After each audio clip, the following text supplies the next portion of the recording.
There are moments in drag racing that happen in the blink of an eye. During these 6-second races at speeds of 200 miles an hour, the functions of the motorcycle and reactions of the rider are what stands between success and failure. No one knows this better than NHRA Pro Stock motorcycle racers Angel Sampé, Andrew Hines, and Eddie Krawick, who are known for their ability to consistently push their bikes and themselves to the limit.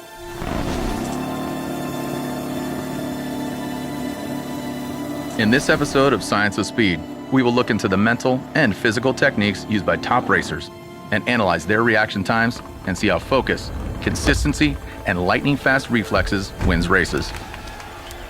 The riders will then test one of the fastest bikes Harley Davidson has ever made and see how the introduction of EV technology may make the world's fastest riders even faster and could even change the world of drag racing forever. There are few forms of competition more telling than drag racing. Speed is key during the short head-to-head battles. Not just the speed of the motorcycle, but the speed of the person riding it. For us, it's about repetition and doing the exact same thing. Being a machine is the way we explain it. And if you can't do that, it makes it that much harder to get everything right. You get that sensory overload of sound and speed and feel and acceleration and G-force. And you don't have time to process it. Everything happens so fast on the run. 200 miles an hour, under 7 seconds in a quarter mile. And you don't even realize your heart is beating as fast as it is. You make the turn off at the end of the track, you start taking your safety gear off, and then you realize that the adrenaline is coursing through your veins, and you're thinking, what did I just do? But I want to do it again. Angel's 001 of the Christmas tree. Angel grabs her first win in nearly half a decade.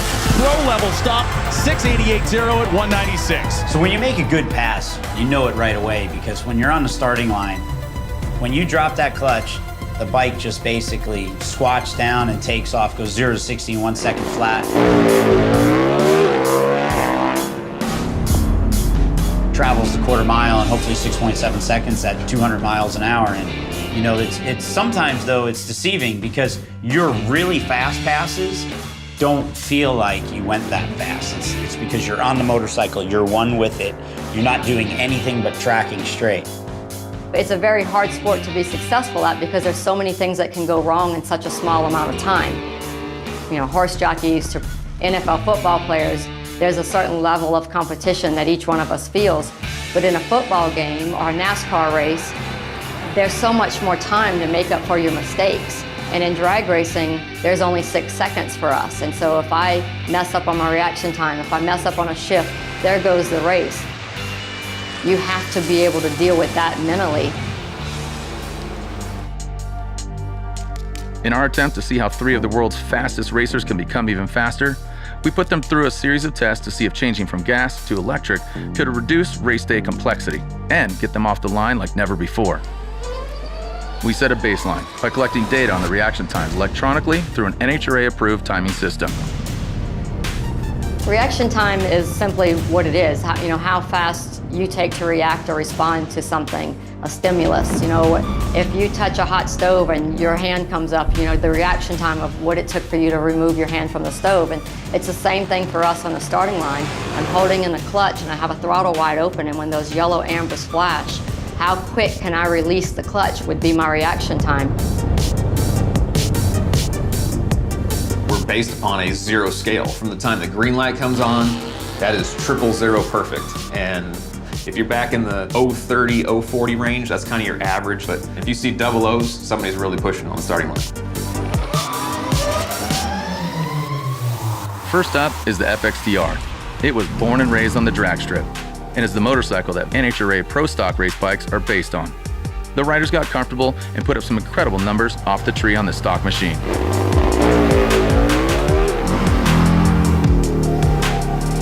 Now for the fun part. Although our racers have put down more miles on 2 wheels than most riders out there, this is the first time they've ever been on an electric motorcycle. Look forward to riding it. This is the first genuine experience of actually hitting the throttle and taking off. It's very different. I've never ridden a motorcycle I can't hear before, but oh my God, this is the coolest thing I've ever done. With no clutch or transmission to operate, plus a lack of noise and vibration from the motor, the riders are able to concentrate on the starting lights and their riding technique. It's really strange reaching for a clutch lever though and it's not there. But the constant pull down the track is pretty phenomenal. Keeping their bodies in the proper place when the bike launches forward is another challenge, but the rider's experience in the standard traction control system helps to keep the rear tire connected to the pavement. Plus, the elimination of gear changes means there was no pause in power delivery. Can't believe how hard it pulls. I mean, it pulls harder than the Fxdr. I mean, I literally had to get tucked because it was yanking my head back. When riding the live wire, one of the things that really is unique is the fact that all those things you have going around you, meaning a running engine, the movement of the engine, are all gone. It's quiet. You're thinking, and you can do just that. You can go up, roll to the starting line, and really focus. After Angel, Eddie, and Andrew rode, we calculated the data times aboard the two bikes. How did electric stand up to gas? Does less complication mean more speed? And does this technology have the potential to change the sport of drag racing forever? That instant torque feel, I mean, you snap the throttle to hit. It's easier to hit the light because you're not worried about sliding the clutch out. You can just hammer the throttle and the thing picks the front tire up, a little bit and off it goes. And it's the strange feeling of hearing the tire and the racetrack instead of hearing the engine. But it's good. It's a good strange. It's like you said, the uniqueness of, you don't have to think about anything. You crack the throttle. I mean, man, I feel so confident going up there trying to hit the tree. It's crazy. So when it comes down to the data, it turns out the team's reaction time was nearly twice as fast while riding the electric-powered live wire compared to when they were riding the gas-combusting Fxdr. What really caught the analytics team by surprise was how fast and consistently the electric motor was able to put traction down to the tarmac, which allowed the live wire to hit the 60-foot mark of the track 1/100th of a second faster, and 2/100th of a second faster to the 300-foot mark than its gas-powered opponent. You have that instant power on demand feel. It's connected to your hand. There's nothing that's delayed. It's just, when you ask it to go, it says okay and how much. I think it's something that feels like closer to our drag bike than like a regular motorcycle, because our drag bike pulls roughly 3 Gs leaving the starting line, and this thing here has that feeling, when you first hit it, because it's instant. Unlike a conventional motorcycle where you're releasing the clutch and you have to modulate it, this is just crack it and go. Andrew was the quickest and most consistent of the group, as he was able to record multiple .047 reaction times. Andrew's best reaction on the live wire was just a blink of an eye off an average start on the Harley Davidson Pro Stock race machine. We calculated the 6 best reaction times on both machines, and the consistency was only .027 seconds different on the live wire. We also found when riding the gas-powered Fxdr, the difference in top 6 reaction times was .132, which is 5 times less consistent. My reaction time on the Fxdr was way slower because I was so unsure of what was going to happen and how to slip the clutch and how much gas to give it. And the live wire was so much easier. I was able to hold on better, get my feet set where I wanted, and just turn the throttle. And it was so much more fun because the fear of what was going to happen was gone. It was just fun. They say less is more. And through the data, we found that proved to be true. With distractions like exhaust noise, the vibration from the engine, or the operation of the transmission removed, the riders focused on the task at hand and were able to record faster, more consistent reaction times on the live wire.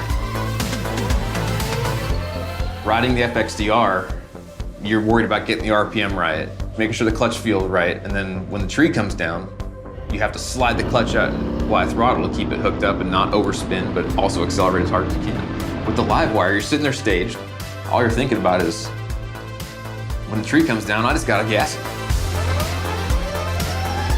It's a lot easier to focus. It's something that somebody could throw a leg over the motorcycle and pick up very easily. You just have to grab the throttle and go.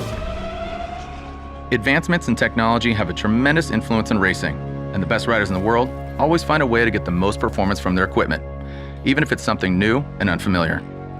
So one of the things that I think makes the electric side of it very interesting is the way it can really bring in potentially new people.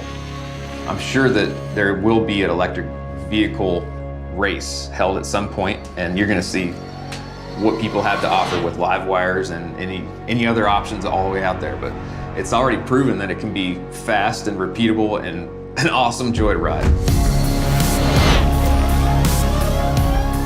If the performance of the live wire and the skill of the riders in this test are an indicator of things to come, we're sure to see an unbeatable combination in the near future.